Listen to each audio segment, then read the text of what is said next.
The artificial and the real. Thoughts on artificial human companions and also objective reality, both of course from a philosophically satanic point of view, right here on Satansplain.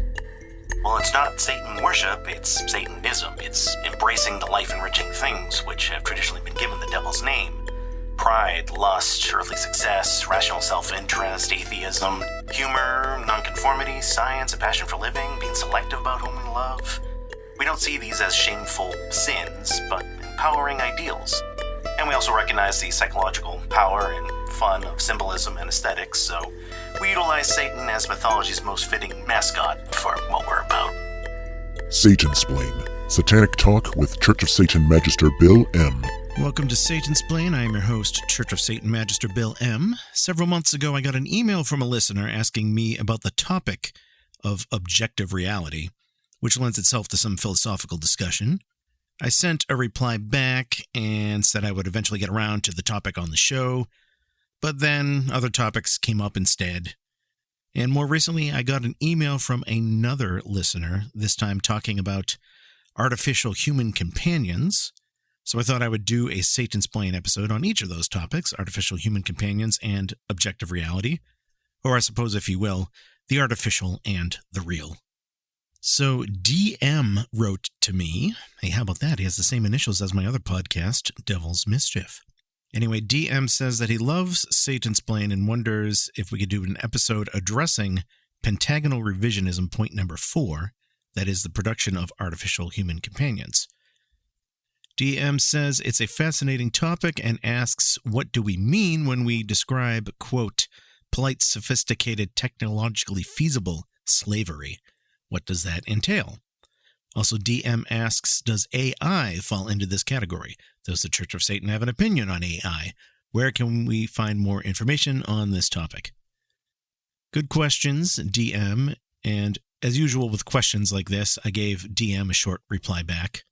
Or I guess you could say I gave DM a DM, gave him a direct message. And I would like to read that and also expand on it.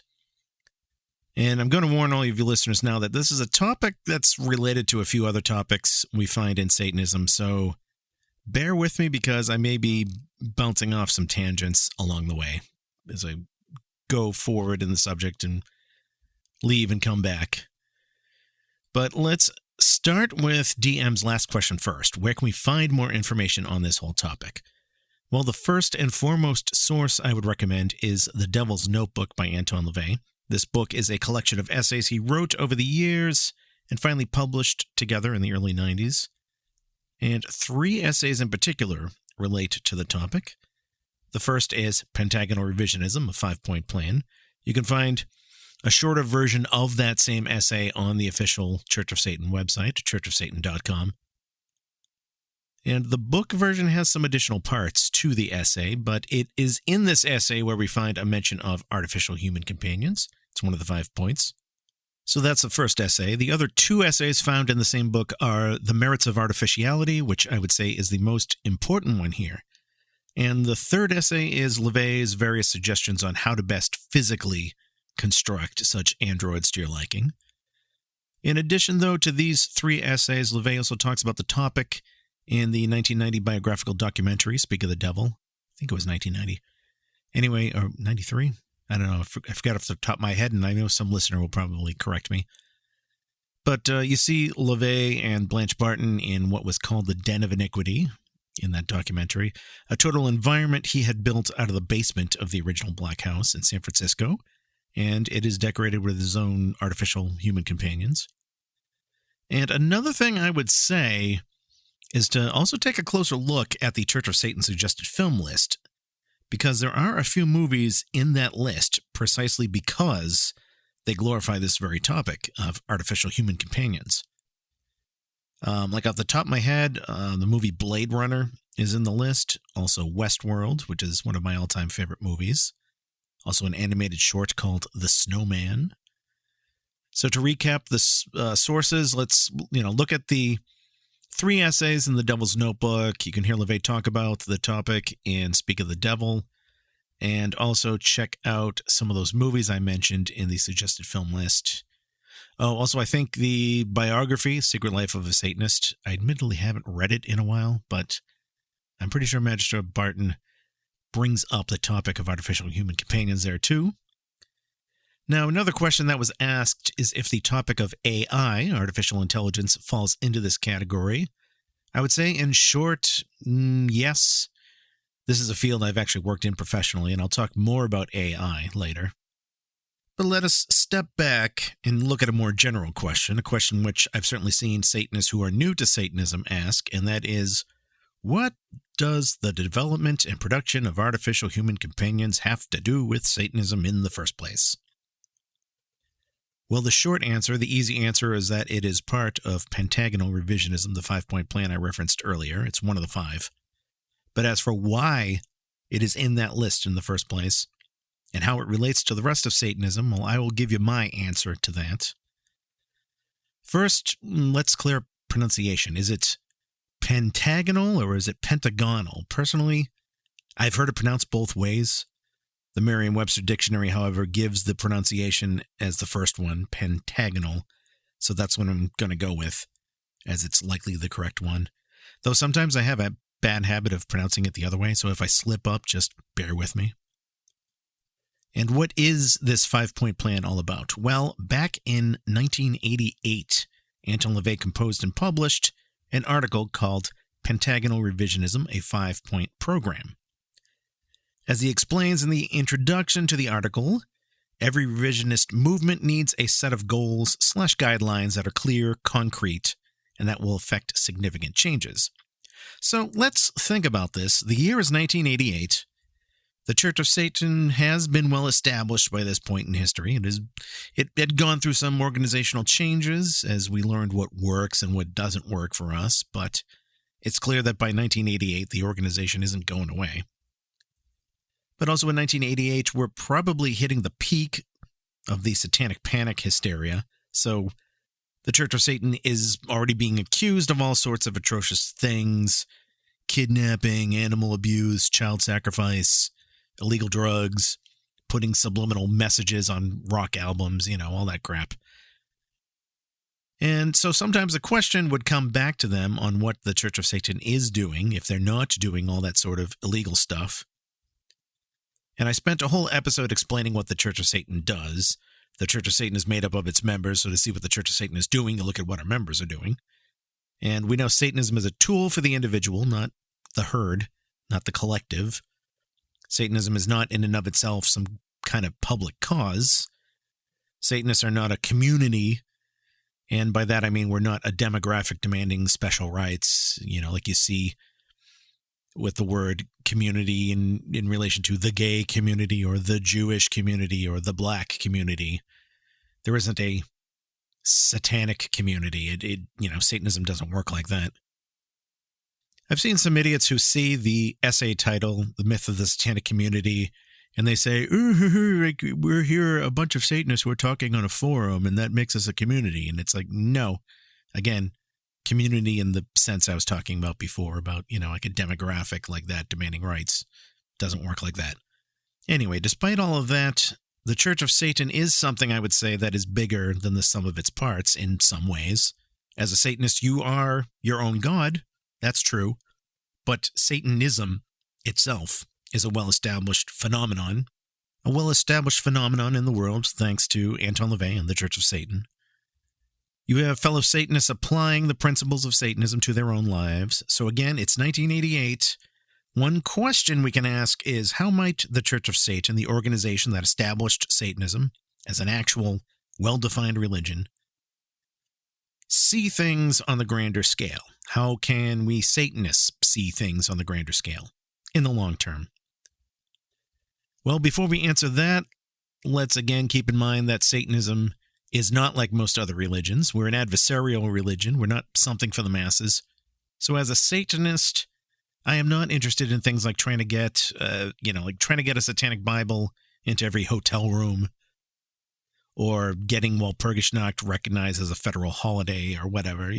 These aren't satanic acts. That's not doing Satanism. That's just doing a satanic parody of what other religions do. It's not Satanism, it's mediocrity, really. It's like pouring carrot juice into a shot glass and calling it whiskey. Satanism doesn't work like that. So, what are some external things, let's put it that way, what are some external things that would make the world perhaps a more satanically enjoyable place? And satanic bonus points if those things confound and confuse the non-Satanists who are expecting things like putting a satanic Bible in every hotel room or breeding babies for ritual sacrifice or burning churches or whatever. So this, I feel, is where we get to Pentagonal Revisionism. Stratification, taxing the churches, lex talionis, artificial human companions, and total environments. To me, these are not 5 completely arbitrary ideas. I see them as things that can logically follow when you take Satanism and try to extrapolate it to a more grand scale to make the world, like I said, a little more satanically enjoyable, making it a little more sensible and productive for Satanists, and perhaps also for people who may not be Satanists but are certainly more satanically minded than most. So take taxation of churches, for example. When this point comes up on places like Twitter, there's always some whiny asshole who says, we should get rid of all taxes so that nobody has to pay them. Now, personally, I agree with that in theory. I'm pretty damn libertarian when it comes to economics. But even I know that getting rid of all taxes and privatizing everything is not a solution we'll see happening overnight anytime soon. More importantly, though, this complaint that we should stop taxing altogether rather than tax the churches, it completely misses the point. First of all, we're not looking for solutions to make the world more charitable to everybody else. We are Satanists. But also think of where the world was in 1988, and even to some extent today. I was a teenager in 1988, and let me tell you, there was no shortage of televangelists and other religious institutions fueling the satanic panic, getting by on a tax-free ride. And even today, we have Christian churches and even some other religions and their houses of worship being able to influence laws and government. They're also havens for people doing corrupt work and shell games. In the words of comedian George Carlin, who said the same thing the same year, 1988, he said, hey, if these churches are so interested in politics, then let them pay their fucking admission price like everyone else. No free rides just because you're an adult with imaginary friends. So that is one point of Pentagonal Revisionism, certainly something at the very least we would like to have rather than not have. I don't know any Satanist who thinks, oh yeah, the rest of us should totally have to pay taxes while Christian churches don't. I see no satanic argument for that. So let us skip down to point number 4, the topic of this Satansplain episode, at least in the first half, the development and production of artificial human companions. I'm just going to call them AHCs for short. This is described as the forbidden industry, an economic quote-unquote godsend, which will allow everyone quote-unquote power over someone else, polite, sophisticated, technologically feasible slavery, and the most profitable industry since TV and the computer. Okay, let's break that down. The first part, the forbidden industry. There is indeed a taboo attached to all of this. This is what you would call the Pygmalion taboo or the Frankenstein taboo. The idea is that only God can create people, so when humans try to create a person, well, that's playing God, and that is blasphemous, that is forbidden, that is dangerous. Even in science fiction movies like Westworld, the writers and the directors can't help but feel morally obligated to show things going wrong when humans try to play God. The robots revolt or something. They did the same with the Terminator and, most of the sci-fi movies with this theme of android humans. Now, as Satanists, we are our own gods, so why should we have any moral reservations about playing God? Why can't we go down this avenue? On what basis is it really taboo? What basis is it evil? And another reason why this is called the forbidden industry, I think, is because there is this dogmatic idea that every individual human is special and never expendable, And it's not just religious people who think that. It's a general spiritual dogma that many people have. And quite frankly, the idea of building a replacement for a human frightens many people, namely people who may fear that they may be expendable themselves. I talked about this a little bit in the previous episode when I talked about eugenics, and or a couple of episodes ago, rather. Anyway, well, as a Satanist, I don't take the absurdly extreme racist or Hitlerian, if you will, view that there are special demographics of people who are superior or inferior based on something irrelevant like skin color or sex. But I do realize that there are many people who, quite frankly, don't bring much to the table. There are people who are inferior to me in many ways. There are people who are superior to me in many ways. So once again, these are some things I would say we mean when we talk about the forbidden industry. One point I would like to bring up here, when this topic of artificial human companions comes up on Satanism forums or anywhere else for that matter, I often hear people say, well, I'm not into that. You shouldn't have to resort to having sex with a doll, and that wouldn't work for me anyway. I need a real person. To which I say, that's an interesting take, because this doesn't say anything about sex specifically. You're the one who brought that up, which is rather curious. Is that the only concept of companionship you can think of? Do you view humans as sex objects in general? In which case I would ask, maybe you're the one treating people as artificial already? I don't know. But let me address this topic now that I've brought it up on the show. The idea of artificial human companions specifically for sex. I remember talking about this curious human social topic many years ago with some friends. One of them, my friend and fellow Church of Satan Magister, Matt Cheese Paradise, and he pointed out that it's interesting to see why somebody will object to the idea so quickly. And if you play a bit of the Socratic method, it's interesting to see where, if anywhere, they draw the line. So, for example, you might hear somebody say, well, I wouldn't do that. I wouldn't use one of those because it wouldn't feel like a human. So you can ask that person, okay, so if there was a human android that had flesh and hair and body heat that was indistinguishable from a human, and of course on the holes, those parts as well, well, then you would find that acceptable, right? No, because, I need movement. Okay, so let's suppose that the android was also programmed with robotic movement that made it move like a human. Then that would be all right. No, it wouldn't, because I would still, it would have to be able to talk. Yeah, that's it. Okay, so by the same logic, you wouldn't have sex with a real-life woman who is mute. Oh, no, I could have sex with a deaf mute, but there needs to be emotion. That's it. All right, well, emotion comes down to brain chemistry, and people have created computer AI programs which are almost indistinguishable from humans when you react with them. They can be programmed to, simulate emotions. So what if we program that? And anyway, you get the point. What happens at that point in the conversation, in my experience, is the person will sometimes leave the conversation in a huff or change the topic or defend themselves with something, an ultimatum, a dogmatic statement like, well, it's just wrong to do that because it's wrong. Fuck you. Which isn't an answer, of course. Now, LeVay, as I mentioned, has an essay called The Merits of Artificiality. Let's get back into the general topic of this. He argues that humans on some level not only can easily be fooled, but in some ways practically demand to be fooled. As the Satanic Bible says, humans on the whole need fantasy, ritual, and enchantment. There are things humans do which are fake, which are artificial, but which, as he says, knowing that they're fake doesn't diminish their appeal. Perfect example he gives is masturbation.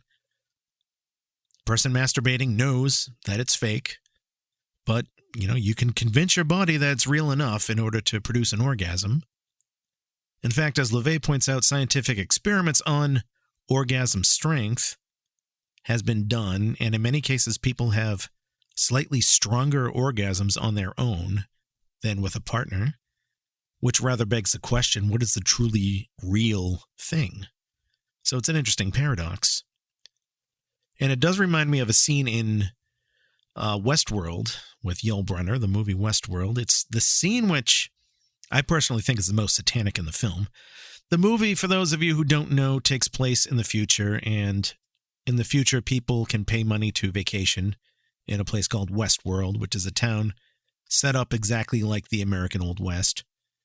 So the days of cowboys and outlaws and six-shooters, but it's not a theatrical setup like something out of Disney World. It's more than that. It's taken to the extreme where the guests have to dress the part themselves. So they're given costumes and clothing of the period, and you're required to wear that. And in addition to all that, there are android humans who are programmed to look and act the part of somebody really living in 1800s American West. And the guests also have guns that can be used to shoot androids, but they won't work on humans. So the human guests who are there they pay this for vacation to live out their fantasies of being a real cowboy or a sheriff or an outlaw. You get the idea. Now, Peter, who is the main character in Westworld, finds that there is a brothel in this town. And he meets with a woman there who says that she's one of the prostitutes, and they end up having sex that night. And later, Peter is talking about this to his friend John, who is also there vacationing in Westworld. And Peter says he's not 100% sure if the person he slept with was an android or was a fellow guest. Was this woman a prostitute robot that the company programmed there for guests to sleep with? Or was this woman another fellow human guest at Westworld who was living out her own fantasy of being a harlot of the Old West who sleeps with a cowboy? He doesn't know. And his friend John simply replies, well, what does it matter? A really great satanic point that I think everybody should stop and reflect on. To me, though, I think there's an even stronger satanic point to be made in this whole topic of artificial human companions, and I think it goes beyond using people for sex. Remember the description of Pentagonal Revisionism. It says artificial human companions would allow people to have power over other people, also calling it polite, sophisticated, technologically feasible slavery. Remember that LaVey also wrote an essay called The Satanic Third Side. I've talked about it on some past episodes of Satansplain before. Briefly, though, sometimes when we're presented with a dilemma, especially a moral dilemma, there's often a third side that nobody seemingly thinks of or brings up in discussion, which might render the whole issue a non-issue. What I believe personally is that the notion of artificial human companions is itself a satanic third side. It is something that can potentially turn a lot of social issues into non-issues, and that is why I feel it is part of Pentagonal Revisionism. A lot of the world's problems really come down to how humans treat other humans. I mean, barring things like natural disasters, I would say that a lot of problems in life come down to irresponsible human behavior, and that makes life difficult for some other human. So, how do we as a species get around this problem? Well, religions have tried to do it by controlling everybody, by making supernatural threats if you do this thing or that thing. Sometimes religious law or even secular law will ban things like alcohol, say. The argument being, well, people drink and they get drunk and they do harmful things, so let's ban drinking altogether. And we saw how well that turned out during the Prohibition, right? Another solution is you can try to be a hermit, but that's kind of impractical for most of us. We are a social species, Homo sapiens. I also like living in this age of technology where I don't have to grow my own food or make my own clothes, and that instead I can exchange my labor for money and give some of that money to people whose labor is to give me food or clothes or electricity or other things, so I don't have to make these things on my own. So yeah, unfortunately, we do have to deal with humans a lot of the time. But we still have problems in the world like murder, rape, abusive relationships, harassment, workplace abuse, and other things which ultimately come down to bad ways that humans can react to each other.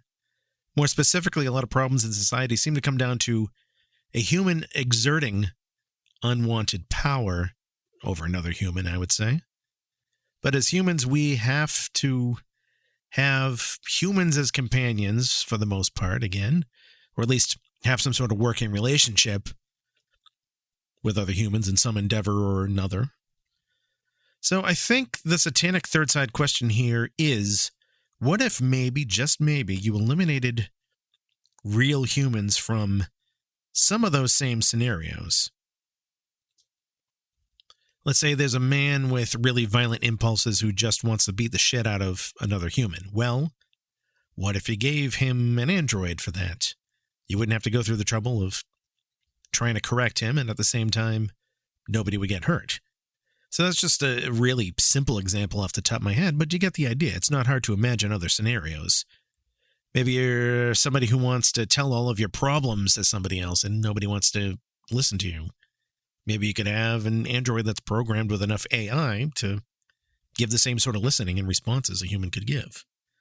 Maybe you run a manufacturing job where the job is dangerous for humans and might be better served by robots. There's another solution, a solution that some people use. Then again, I'm sure those of us who don't even work in factories or dangerous environments can think of some coworkers we've had to deal with and think, replacing this asshole with a robot would make my workday so much easier. But there are also people who just want a human companion for the sole sake of having a human companion with them, human companionship. I've met people, for example, who for some reason will not go out to a movie or a concert or dinner alone. They need to have somebody with them for some reason. I've never understood it, but again, this is where potentially artificial human companion would work.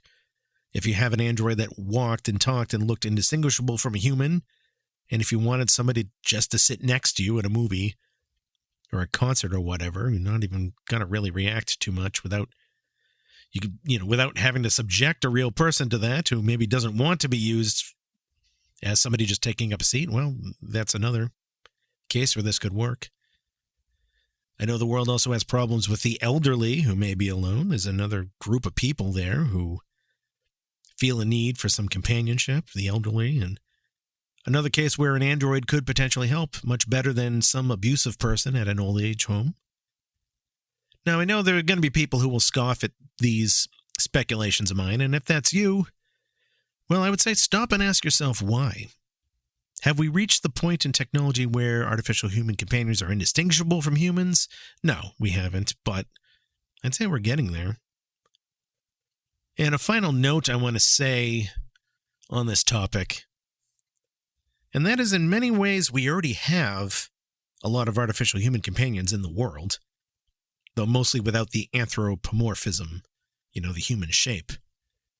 Many years ago, back in like the 1950s, it was believed that everybody would have a robot in the home. We would have these full-fledged anthropomorphic robots with, 4 limbs and would walk and talk like humans.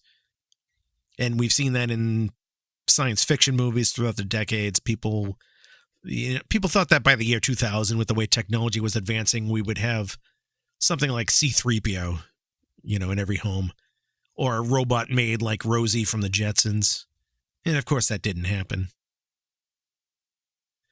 And I would say the reason why it didn't happen is that from an engineering standpoint, it is surprisingly difficult to have these anthropomorphic traits, those human-shaped hands and the ability to travel to do tasks in the same motions that a human would. So we don't have a robot in the kitchen, for example, with 2 arms like a human that picks up and washes the dishes like a human manually would. Or a robot that washes and dries clothes in the same way with an old wash tub and a wringer. No, we have a device called a dishwasher, an electronic dishwasher that we load the dishes into, which, heats and sprays everything that way. We have an electronic clothes washer and, clothes dryer where we load up things, push a button, let it do its thing.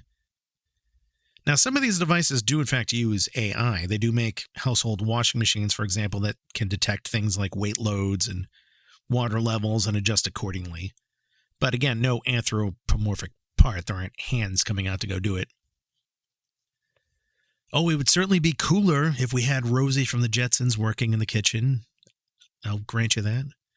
Or in the laundry room or wherever, the kitchen, making and pouring coffee. But it's easier to just program and use an automatic coffee machine and then watch the Jetsons on DVD or streaming or whatever. You know, it's easier to have a Roomba, which is small and travels on its own underneath the tables and stuff and goes back to its home to charge when it's done, rather than something with arms pushing a vacuum cleaner. So we have had AI replace humans in other ways too. Automatic bank telling, whether that's going to an ATM or going through the phone, banking by telephone with a menu of choices. We don't have elevator operators anymore, but you get the idea. But getting back to companionship, just look at social media. Because we have, if you think about it, artificial friends, artificial companions. Those accounts, you know, may be people in real life, most of them at least, but I'd say there's something conveniently artificial when you look at a friends count on Facebook. Or in the case of Twitter, there are bot accounts. There are fake accounts that people create to simulate humans. Also, I use a karaoke app called Star Maker because I sing too. It's a fun little app. But there are a ton of bot accounts on it, which people have created to post flattering comments on other people singing in hopes of getting certain points back in the system, which you can rack up and trade in for real money when they do thousands and thousands of replies.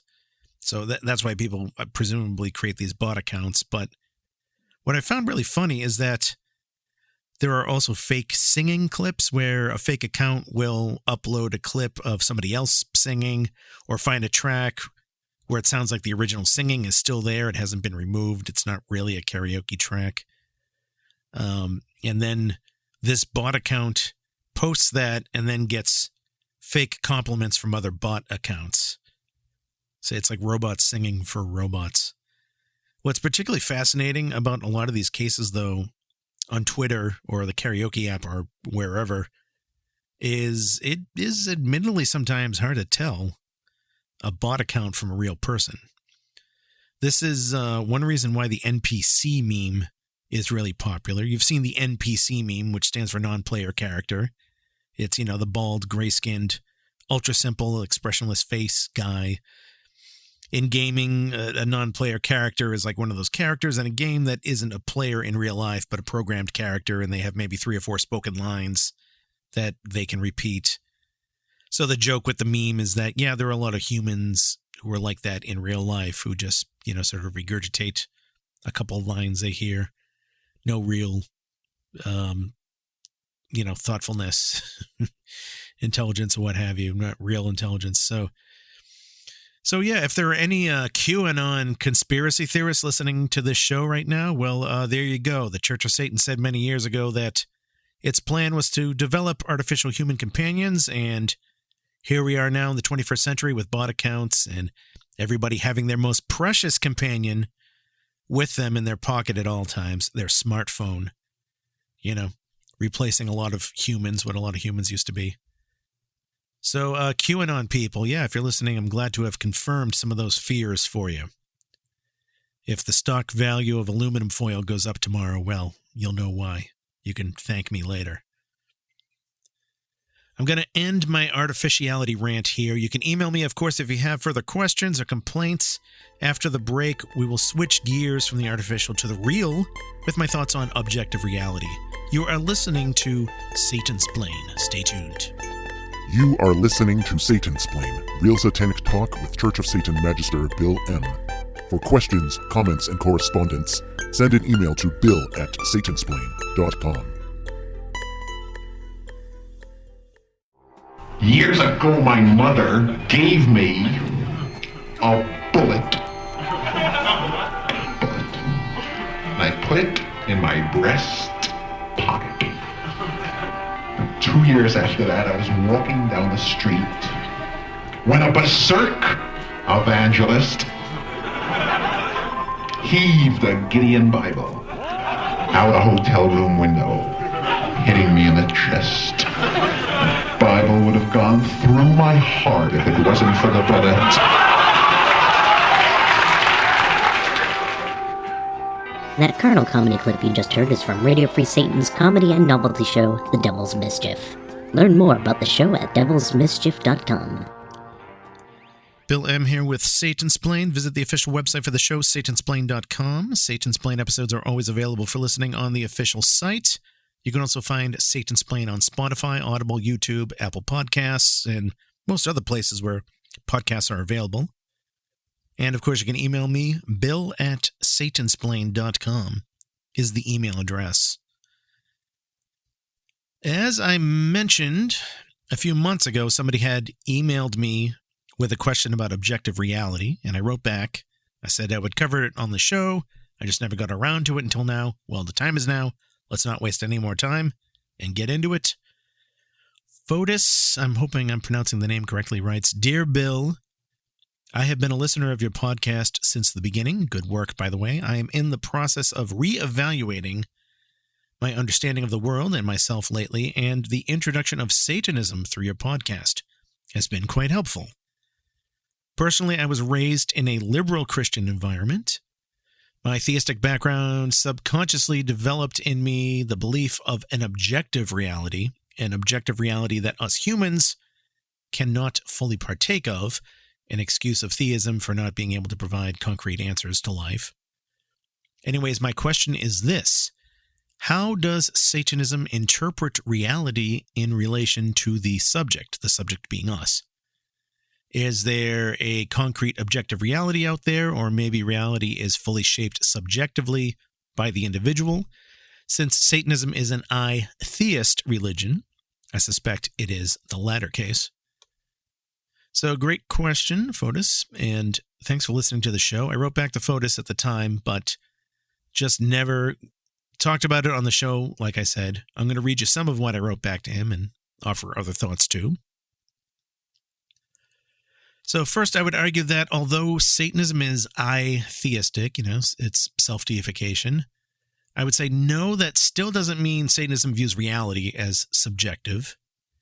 I mean, consider, for example, that we have solipsism among the 9 satanic sins. Solipsism is more or less the idea that the only thing we can be sure to exist is our mind. Some people may also extend that to mean that everything is really subjective and relative. And granted, if you read the full description of solipsism as it is written in the 9 satanic sins, you'll see that it doesn't quite refer to solipsism in that purest philosophical sense.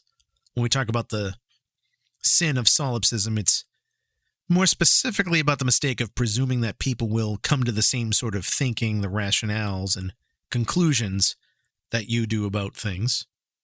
So, for example, hey, I really love this new death metal album, so I can buy a copy and give it to my grandmother because she'll definitely like it too as a birthday present because it's such a great album. How could you not like it? So, that's not satanic. You're taking your own taste and your own thoughts and thinking that grandma will come around to having the same ones too.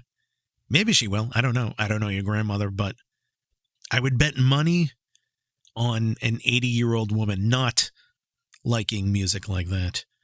Or another example, you're walking through a bad neighborhood and thinking, well, if somebody tries to mug me, I'm sure I can explain to them why what they're doing is wrong and that it won't help in the long run, that he doesn't understand the greater economic and social crisis at hand that led to this, and he's a victim of it. No. A crackhead with a knife is not going to come around to your way of thinking in an alleyway, no matter how intellectually correct you think you are. So that is the satanic sin of solipsism. That's what that is about. But again, I still think the problem can extend to the grander notion of solipsism. The Satanist is free, of course, to construct the life he or she wants, rejecting this fad there or that norm there, wear the clothes, he or she wants to wear, listen to the music they want to listen to, create their own total environments. And that's great and all, but Satanists, I would say, are also pragmatic and not sociopaths. We know that the stuff that pleases us personally may not turn on everybody else, and that's fine.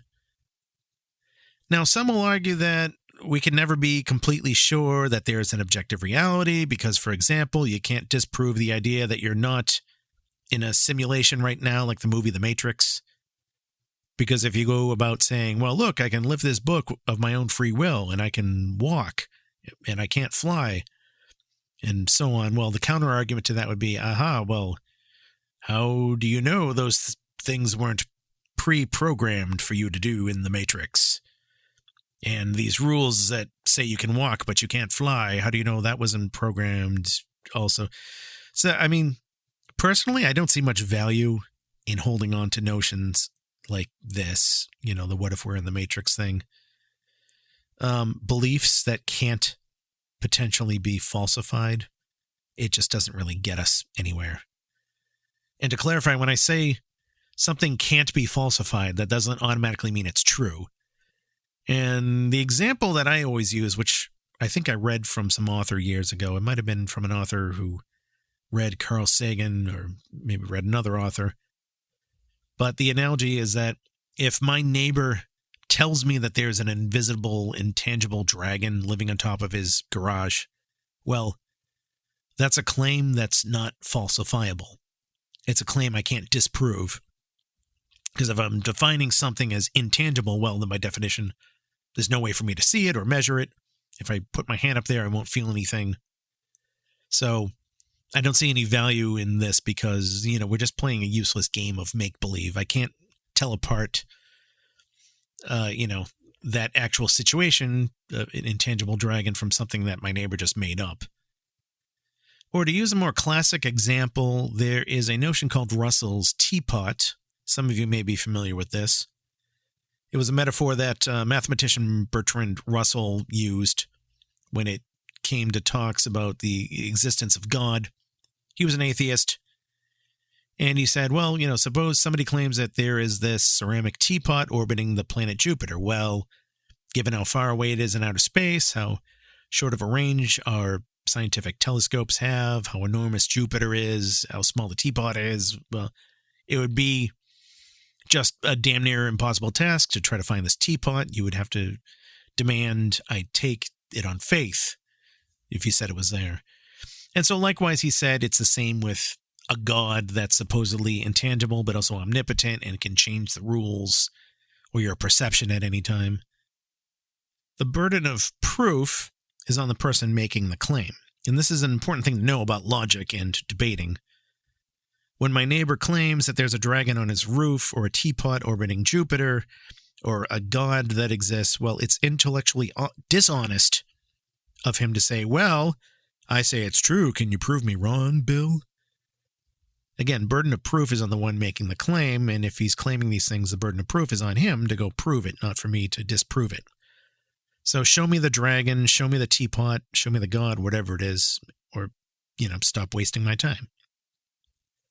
When you try pushing the burden the other way and challenge me to disprove it, well, that's a disingenuous debating tactic called shifting the burden of proof.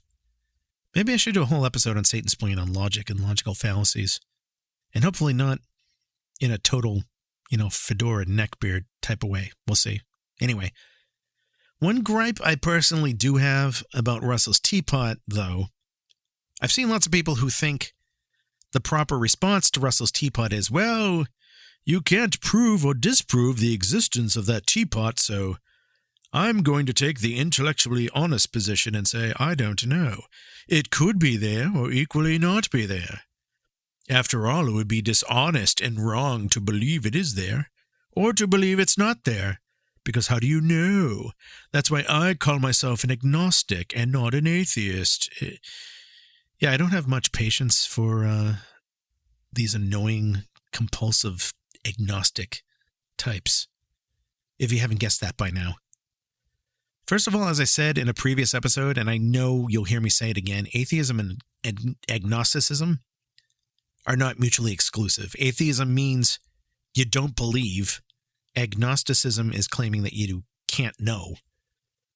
Most atheists are agnostic atheists, more specifically. That is, people who don't believe in a deity, but who also say that we can't know about the existence of God either way. You don't have to assert God doesn't exist in order to be an atheist. That's the reality. The only requirement for atheism is to not hold a belief that deities exist. Anyway, I covered all that in an entirely different episode. Anyway, in my opinion, the correct response to Russell's teapot is not, oh, well, I know we can't know either way whether the teapot exists, so I have to say I can't confirm or deny its existence. No. My response to Russell's teapot is this. It's, what? What are you talking about? A teapot orbiting Jupiter? What the fuck are you even talking about? No, that's bullshit. There is no reason to think that there are teapots floating around Jupiter in outer space. That's something you just made up. So no, my money is on there not being such a thing. It's bullshit, and I'm calling you on that bullshit. That would be my answer. Whew, all right, so now that I've gotten that off my chest, let's get back to this idea of objective reality versus the subjective. And hopefully while my voice still lasts, I know it seems to be going, but hopefully we get through this. I would argue that even if reality is subjective, if we're really in the matrix or whatever, well, I would say treating the world and reality as if it were objective is still a model that works best as I try to make sense of the world around me. If it turns out I'm in the matrix, or if it turns out, as the Raelian movement believes, that humans are not the byproduct of evolution, but were genetically engineered and placed here by aliens, well, to me, it still wouldn't change the validity of the Satanic Bible for me, because people still operate as if they're animals, the 9 satanic statements still hold for me, and so on. Now, I think there is a much bigger point to be made here concerning Satanism. Satanism has a special take on reality versus fantasy. Remember that the Satanic Bible says, "Herein you will find truth and fantasy." And it goes on to further explain that both truth and fantasy are necessary, but each should be recognized for what they are. And the book goes on to explain in detail that, yeah, we live in an age where we know all this stuff about the physical world and about people. Thanks to science and psychology, we can get a lot of empirical data and explain lots of things about the world without having to resort to supernatural explanations. But LaVey points out that the catch to all of this new advancement in humanity is that this has sort of robbed people of this inherent need for fantasy and ritualistic expression, which religion used to provide. And this is where satanic ritual comes into play. As a Satanist, you can go about your day as an atheist, as an empiricist, as a skeptic. But then, with ritual, you can set up a controlled environment where you can carefully and knowingly suspend disbelief to get the benefits of emotion and escape, or channeling your emotions to give your desire a new focus, and so on. And then when you're done, you finish ritual, and you change your state of mind back to the practical one, the day-to-day one. In fact, I don't know how many of you noticed this, but the publisher of the Satanic Bible categorizes the book as fantasy.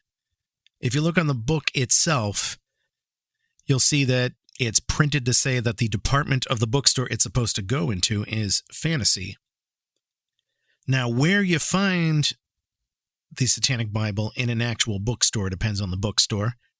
Some stores have an occult section, and they put the Satanic Bible there. Some stores have a religion section, though they usually don't put it there. Maybe alternative religion is the section they'll put the book in. I've seen stores put the Satanic Bible under New Age and mysticism, even though I would say the book is neither of those. Now, you could argue that it should be shelved under philosophy or even self-help, but regardless, the book does say fantasy on it, and in all fairness, most of the pages are indeed about that.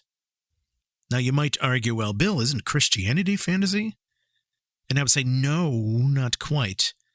Fantasy is what we call something that is fanciful, exotic, but what we know is also fiction. Christians actually believe that what they're doing is not symbolic, that it's not fantasy, that it's really supernatural and real. So that is a fundamental difference.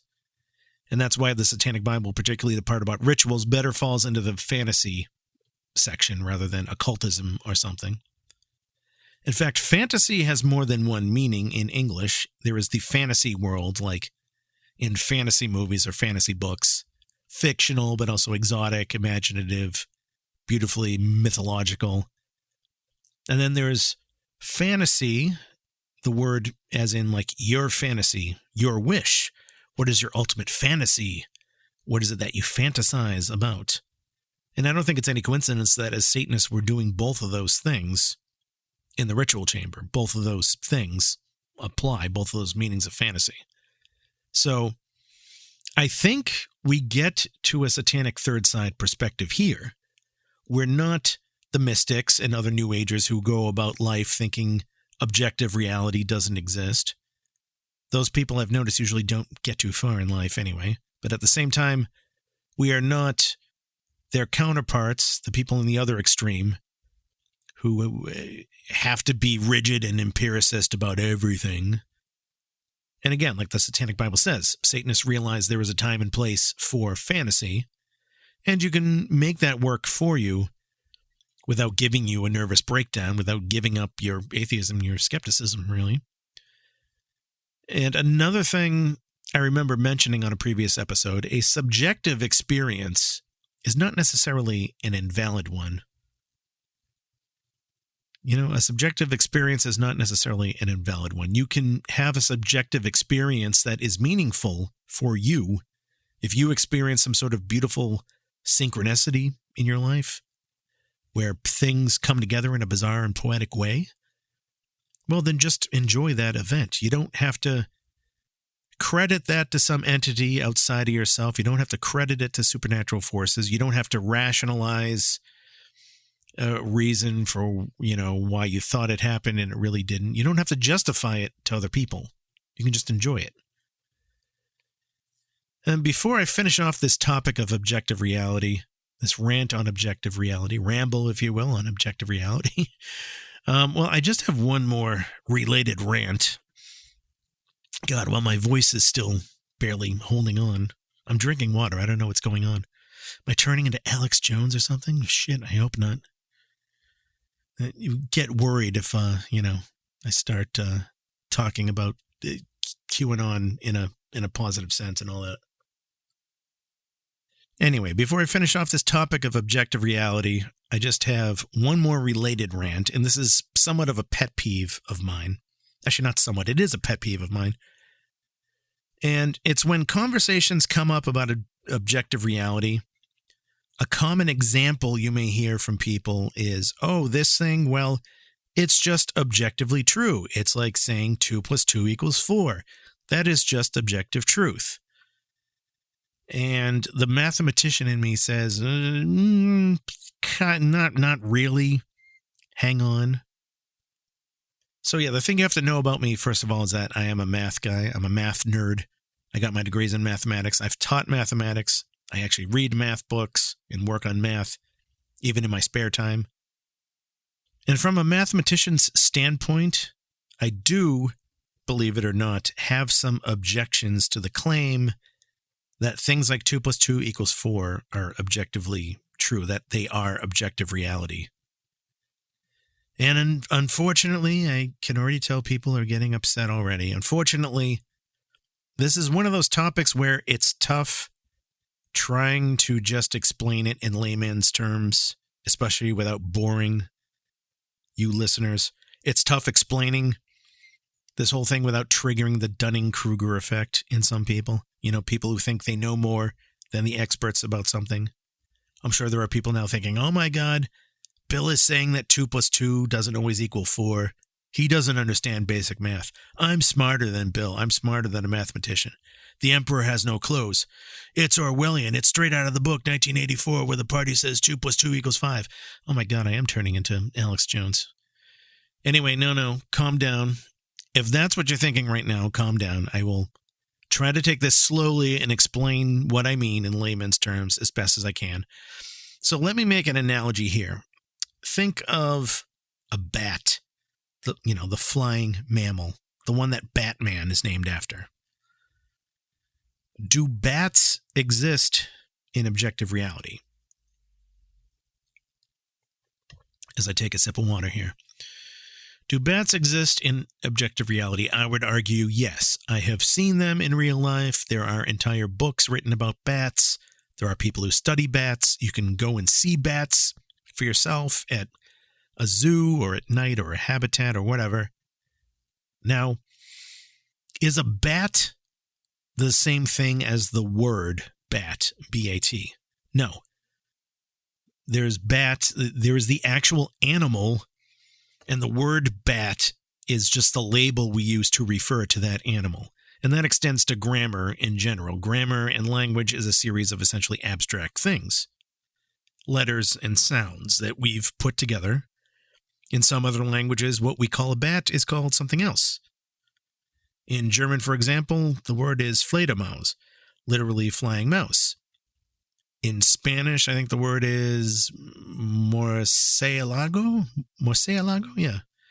I may be butchering these pronunciations, but in any case, hopefully you get my point. 3 different ways of using symbols we call letters, symbols we've invented, to describe the same thing, that flying animal. Now, confusingly, sometimes the same symbols can mean something else in other contexts. In English, the word bat can mean other things. It could mean the wooden club that you see in a game of baseball, a baseball bat. So if you see the word bat, B-A-T, how would you know which of those things it's referring to? Well, you would figure it out from context. Using the same word to refer to 2 completely different things is just one of the limitations we have of language. We call both of those things, the mammal and the club, a bat, but that doesn't mean we believe that the flying mammal and the stick used to hit baseballs are the same thing in reality, that you can swap them without a difference. Okay. So how does this relate back to mathematics and 2 + 2 = 4? That statement's, well, the thing is, mathematics is a language, just as an actual bat and the word bat are not the same thing. I would argue that a mathematical equation and the thing that it is describing are not the same thing. The language used to describe the reality is not the reality itself. And mathematics, you have to realize, is not objective reality. It is a tool that we humans have created. It is a tool we created to help model reality. But mathematics is, in and of itself, ultimately this system of abstract symbols and operations and rules we've created. We made it up, just like we made up the English language. More specifically, we came up with mathematics to help model and predict things about the real world. And what non-mathematicians sometimes don't realize is that as you get higher and higher into the levels of mathematics, there are more and more symbols introduced, new concepts introduced, and we use that to solve more and more complicated problems we run into in the real world. Now, to give you an example of what I mean, if you were to ask like a first grade student, like a 6-year-old, what is 3 - 5? Well, the answer you would get from that kid is, something like, hey, you can't do that. You can't subtract 5 from 3. You can't do 3 - 5 because 5 is bigger than 3. And what would the teacher say? Well, the teacher would say that that is the correct answer. A first grade teacher would say, yeah, that is correct. The answer is you can't answer it. The correct answer to 3 - 5 is you can't answer it. If I have a bowl of 3 apples, I can't take 5 apples out of the bowl.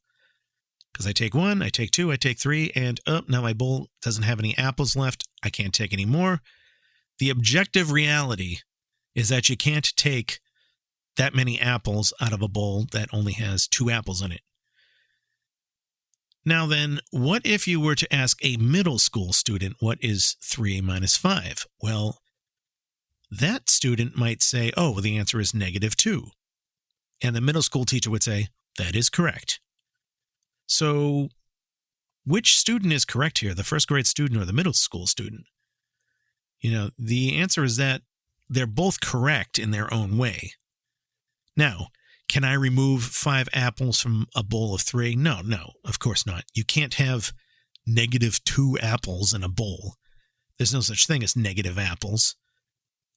But negative numbers are helpful in other contexts. That's why we invented negative numbers. If I have $3 in my checking account and I write a check for $5, then my account has a balance of -$2. I am $2 in debt.